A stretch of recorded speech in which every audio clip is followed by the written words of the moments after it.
Closer to home, Beaumont Health announcing that it is temporarily laying off more than 2,000 employees and permanently eliminating 450 positions.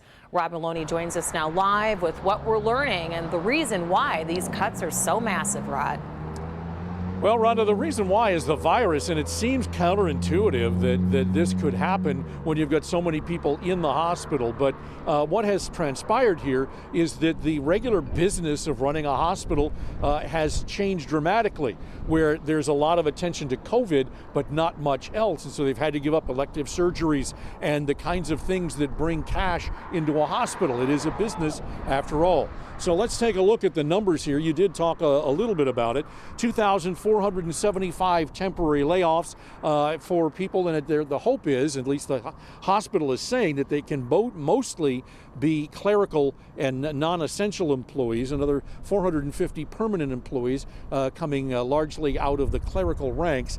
But temporary is one of those things that's hard to define because they're not certain when we might get back to whatever the new normal becomes.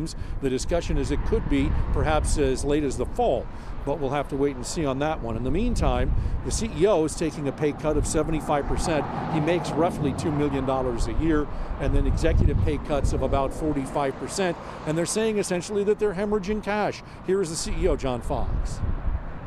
We are also hemorrhaging the most in terms of cash, and we have to deal with that piece of the puzzle.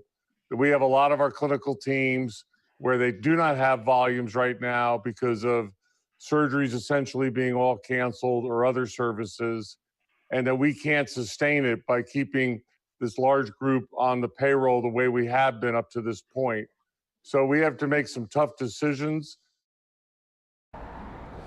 Now, we're looking at something on the order of $75 million lost just in the last month. At least that's what they said. There are other numbers that are equally impressive. And the CEO he wrote an op-ed, and he's essentially saying that it's a situation where the federal government needs to step in, because he said, look, Beaumont's going to be able to weather this storm. They'll make their cuts. They'll take whatever medicine they have to in this. He said, but there are other hospitals, hospital groups that are not doing as well. And he said they could end up having infinitely worse problems, and the federal government probably needs about $400 to $600 billion nationwide to make sure that some of the lesser cash flush hospitals get to stay. So there's a lot at play here. We're going to do more with this coming up on Local 4 News at 4 and 5 o'clock. Reporting live in Royal Oak, Rod Maloney, Local 4.